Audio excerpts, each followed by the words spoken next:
Hi, hi guys. So welcome back.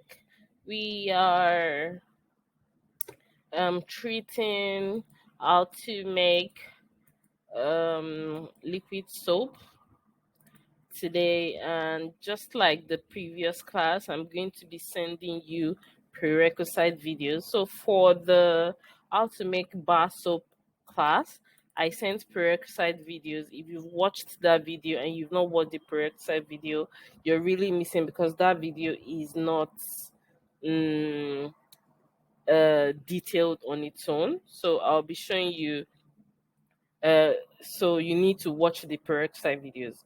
For this class also, I will be dropping the link to the prerequisite videos so that you can take a look at those. So very quickly, just like how to make a bar soap, it's basically the same ingredients and the same ingredients for making liquid soap. The only difference is that instead of using sodium hydroxide, you will be making use of potassium hydroxide. Sodium hydroxide is to bar soap, while potassium hydroxide is to liquid soap. At the end, the end result of whether it's a bar soap or a liquid soap, what you get at the end of your formulation is dependent on whether you use sodium hydroxide or potassium hydroxide. Hydroxide is going to turn your soap solid, but potassium hydroxide is going to give you a gel-like consistency at the end of your formulation.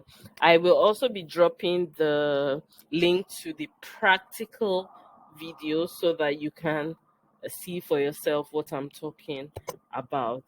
Some people do a mix of sodium hydroxide and potassium hydroxide when making liquid soaps, but I don't see the need for that since you get like the same result for potassium hydroxide. If you feel like you need your formula to be a bit thick, you can just add some emulsifier like beeswax or emulsifying wax, just simple emulsifier or stearic acid to give you like more, maybe a thicker consistency. I know that is the reason why some people do a mix of sodium hydroxide and potassium hydroxide when making liquid soap, but you really don't need to do that. Um, uh, Potassium hydroxide and sodium hydroxide can be identified easily by looking at them. So, potassium hydroxide comes in like is like flakes, while sodium hydroxide is like beads. So when you see them, you can tell what the you can tell the difference just by looking at them. So there's no you are not going to make a mistake of mistaking of using sodium hydroxide instead of potassium hydroxide, something like that. So first of all, we have distilled water. I know some people will say make use of tap water. I didn't mention this in the bar soap video, but I'm mentioning it now. Some people will say, oh, you can make use of tap water, but I would advise you not to make use of tap water for any formulation whatsoever. Tap water can grow mold and bacteria, and no matter the amount of chelating agents, um, preservative you add to it, your formulation can go bad on time. That means the shelf life can be short because you used tap water or maybe mineral water or bottled water. That the only water used for formulation as a cosmetic scientist is distilled water. You're not a DYIer, and it's because those people are not informed. That's why they're using any kind of water, but it is distilled water you would need, especially for liquid soap, because liquid soap is different from bar soap. For bar soap, because the bar soap generally does not require preservative, and because the the end result is kind of very alkaline. You can use tap water. Your formulation might not go bad if you use tap water. Note, if you live near a sea, maybe salt water, you shouldn't use salt water for your formulation. That is if you decide to use tap water for your bar soaps. But I do not advise tap water under any circumstance. But for bar soap, it can be overlooked. You can use tap water, but make sure you don't live close to the sea. So I live in Lagos, Nigeria, and I live in Aleki, and the water, because we are close to the lagoon, or we are close to the sea, the water is not like fresh water kind of. So you'd have some sort of sodium in your water. So you should always use fresh tap water, if you understand what I mean. I hope I'm not going on and on. Okay, let's get to the important part. Also, fruits and herbal extract. I explained that in the bar soap video.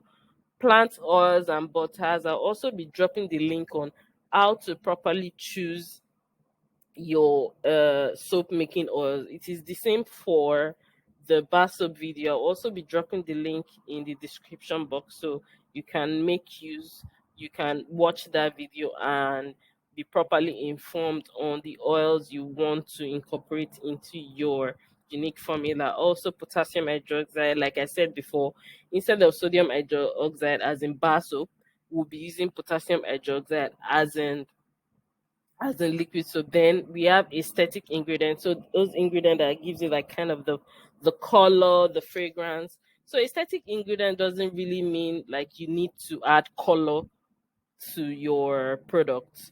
The aesthetic ingredient can be maybe one of the herbal extra. Maybe you love the color, like mulberry fruit extract or turmeric.